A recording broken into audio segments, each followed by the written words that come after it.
Hello guys. मैं बहुत दिन से आपसे एक इशू के बारे में बात करना चाहती थी, लेकिन परसों जो भी इंसिडेंट हुआ वो आप सबको पता है। After that I think it is highly essential to address this topic. कल ही मुझे बात करना था, लेकिन कल आईसीआई का नोटिफिकेशन रिलीज़ हो गया। लेकिन ट्रस्ट मी गाइस, ये वाला जो इशू जो मैं एड्रेस करने वाली हूँ, that is much more important than that particular notification. Watch the entire video and watch it for your self and your family. जैसे कि मैं डेली बेसिस पे स्टूडेंट से बात करती हूँ ओवर काउंसलिंग, अराउंड 2500 बच्चों से बात कर ली है मैंने। ठीक है, time table issues, study plans, daily routine, ये सब तो इश्यूज ऑफकोर्स एड्रेस होते हैं, बट सबसे जो डिस्टर्बिंग फैक्ट मुझे जो लगने लगा है दीज डेज स्पेशली, कि यार बच्चे एवरी अदर थिंग को एक ही बात बोल रहे हैं मुझे कि मैं डिप्रेस्ड फील कर रहा हूँ मैम, पैनिक अटैक्स आते हैं मैम, ओसीडी का इशू है मैम, एंजाइटी फील होती है।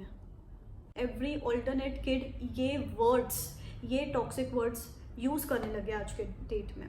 सो गाइज, इस वीडियो में मैं 5 चीज़ें डिस्कस करने वाली हूँ। तो the very first point is, let us decode this myth called depression. Guys see, अपन ह्यूमंस हैं, एवरी ह्यूमन फेसेस वन और the other emotion.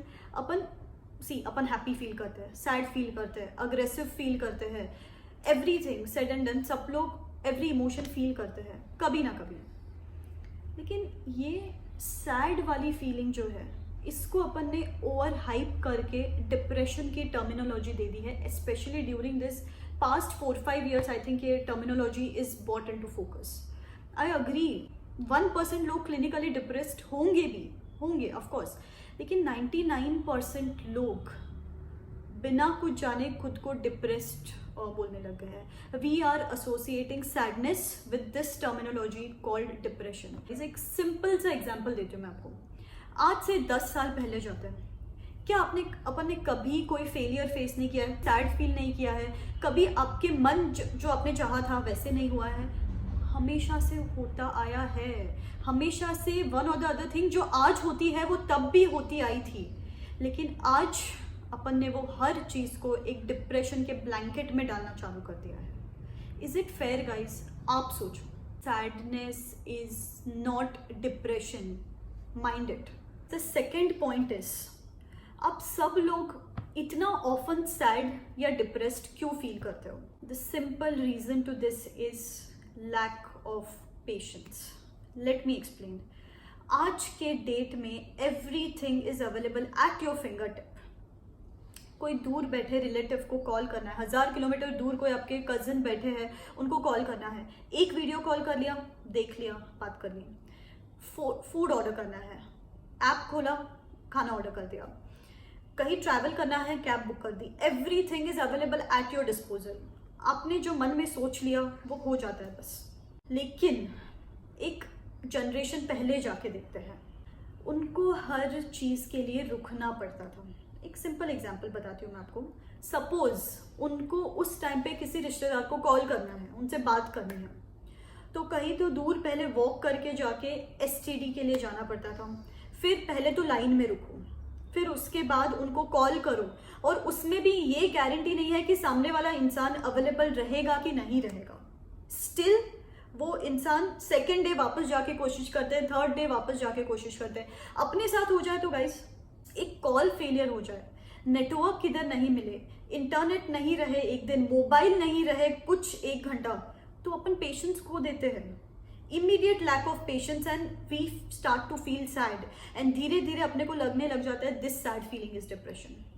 So guys, ये आप ही की नहीं, ये एंटायर मिलेनियल जनरेशन की प्रॉब्लम है, लैक ऑफ पेशेंस। एंड कहीं ना कहीं इसके लिए adverse effect of technology responsible है, क्योंकि ये टेक्नोलॉजी ने ना कहीं अपने को एक कंफर्ट जोन में डाल दिया है।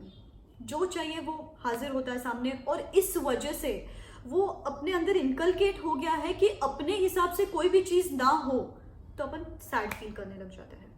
सो गाइस, डिप्रेशन क्या होता है और क्यों होता है, इसके बारे में तो अपन ने बात कर ली, लेकिन ये फीलिंग्स जब आने लग जाती है तब क्या करना चाहिए?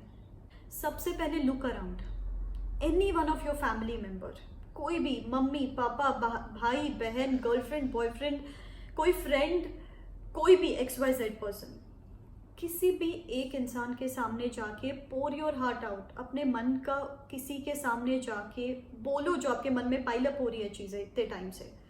क्या होता है ना गाइज, एक सिंपल एग्जांपल बताती हूँ मैं आपको। कभी भी आपने ऑब्जर्व किया रहेगा कि जब आप रोते हो तब मन खाली फील होता है, लाइट फील होता है आपको। वही चीज़ अगर आप बिना किसी शर्म, बिना किसी हिचक आप उनके सामने जाके बोलो तो आपका जो मन लाइट फील होगा by just speaking it out. आप एक्सपेक्ट भी नहीं करोगे काफ़ी बार कि सामने वाला आपको कोई सोल्यूशन दे। एक बार बोल दोगे ना, उससे आपकी 50 to 70% is going to get resolve. क्या होता है, अपने को लगता है only we are facing this, everybody is having their own share of insecurities. जैसे कि बच्चे on a day to day basis over counselling session they reach out to me कि रिलेशनशिप इश्यूज है, फाइनेंशियल प्रॉब्लम है, family problem है, काफ़ी बार पढ़ाई को लेकर नहीं, स्टूडेंट्स नीड कि सिर्फ किसी के सामने कुछ बोला जाए, तो they reach out to me in that case. तो see, first of all guys, you try to search in your own circle, nobody is going to know you better than your family. उनके सामने आप आपके मन की बात निकालो, और अगर इन केस आपको कोई भी नहीं मिलता है तो you can seriously reach out to me for the counselling session. So guys, सबसे पहले comment in the comment section below that after watching this video I am going to reach out to my mother, father, sister, girlfriend, boyfriend and pour my heart out. Trust me, apply this and you will see the results. And इसके साथ साथ guys, सबसे एक important चीज़ पे जिस पे focus करना चाहिए, एक सिंपल कोड बताती हूँ मैं आपको। Treat the disease, not the symptom. Example, जैसे कि सपोज आपके गर्लफ्रेंड से झगड़ा हो गया, 2 दिन बाद वो झगड़ा सॉर्ट हो गया समझो, लेकिन जब झगड़ा हुआ था तब आप सैड फील कर रहे थे। 2 दिन बाद झगड़ा ठीक भी हो गया, लेकिन आप क्या करते हो, 6 दिन तक, 1 हफ्ते तक पढ़ाई नहीं करते हो, क्योंकि समवेयर वो सैड वाली फीलिंग इतनी एनग्रॉस हो जाती है, अपन इतना इक्विप हो जाते हैं वो एक सैड फीलिंग में कि 2 दिन के बाद वो सिचुएशन नॉर्मल होने के बाद भी अपन अपने 7 days वेस्ट कर देते हैं। And slowly and surely we are getting habituated to this habit of getting sad. तो सबसे इम्पॉर्टेंट है ट्रीट द डिसीज, कि अपन सैड क्यों फील कर रहे थे, instead of always getting preoccupied with your thoughts कि I am feeling sad, I am feeling sad, I am feeling depressed. So guys, the last point is which is the most important, let us analyse our day to day life, every one of you, this applies to everyone. अगर मैं आपको पूछूं कि आप office, class, पढ़ाई के अलावा क्या करते हो, आई एम प्रिटी श्योर 99.9% लोगों का एक ही आंसर रहेगा, सोशल मीडिया। सोशल मीडिया पे अपन क्या करते हैं, इसमें भी 99.9% लोगों का सेम आंसर रहेगा कि दूसरों की लाइफ में क्या चल रहा है वो देखते हैं, एंड उसके बाद we compare their lifes with our lifes and और डिप्रेस्ड होते हैं। एंड ये एक दिन पे स्टेबल नहीं रहता है, एक दिन देखा, दूसरे दिन देखा, this is a endless part of our routine on a day to day basis. The grass is always greener on social media. तो अपन क्या करते हैं, उनकी रियल लाइफ, मतलब जो कैमरा के सामने दिख रही है life, we start comparing that with our behind the scenes. And what do we compare, उनकी जो लाइफ वो दिखाना चाहते हैं सोशल मीडिया पे with our behind the scenes life. Guys, कोई भी खुद के हैंडल पे अच्छी चीजें ही बताना चाहेगा, nobody is going to put a crying face on his और हर हैंडल। तो ये वाली चीज़ है जो सबसे ज़्यादा हैम्पर कर रही है अपने मेंटल हेल्थ को। आप में से कितने लोग बुक्स रीड करते हो, मेडिटेट करते हो, आप में से कितने लोग कोई स्पोर्ट एक्टिविटी में इन्वॉल्व हो, आप में से कितने लोग कोई हॉबी परस्यू कर रहे हो? Well, I don't think so कि 0.1% लोग भी ये सब कुछ कर रहे हो। एंड वी से कि वी आर फीलिंग सैड। जैसे मैंने पहले भी बताया कि अपन सिर्फ सिम्टम को ट्रीट कर रहे, डिसीज को ट्रीट नहीं कर रहे, तो सैड फील तो कर रहे हो, but are you treating it? क्या आप आपका emotional stability, mental stability improve करने की कोशिश कर रहे हो by any chance?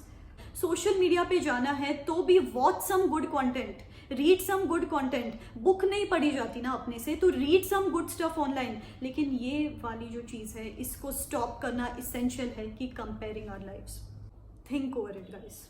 To conclude guys, एक बात बताती हूँ मैं आपको, let us stop associating our lives with success, failure, money, fame, wealth, anything. आपने परसों देखा एक पॉपुलर फिल्म एक्टर सुसाइड कर लेता है, क्या उसके पास किसी बात की कमी थी? एवरीथिंग जो पॉसिबली आज अपन घर पे बैठ के एम कर सकते हैं, एवरीथिंग पॉसिबल था उसके पास, but as per the reports depression था। तो मैं आपको एक ही चीज़ रेकमेंड करूँगी कि स्टॉप ये वाली, मतलब मैं सक्सेसफुल रहूँगा तो मैं अंदर से डिप्रेस नहीं रहूँगा, मैं अगर ये गाड़ी ले ली, ये बंगला ले लिया, ये कुछ ले लिया तो मैं अंदर से डिप्रेस फील नहीं करूँगा। Stop associating external things with your internal peace. कोई नोटिफिकेशन आ जाए, एग्जाम पोस्टपोन हो ना हो, 3 बातें मैं आपको बताऊंगी, ये चीज़ें हमेशा के लिए याद रखना। So the very first point is your life is way more important than any possible damn sadness in your life. The second point is detach yourself from any external thing, success, fame, wealth, anything for that matter. And the third point is your family. अच्छे से properly conceive करो इस video को, देखना चाहते हो तो वापस देखो, and yes, let us start living by design and not by default. All the best.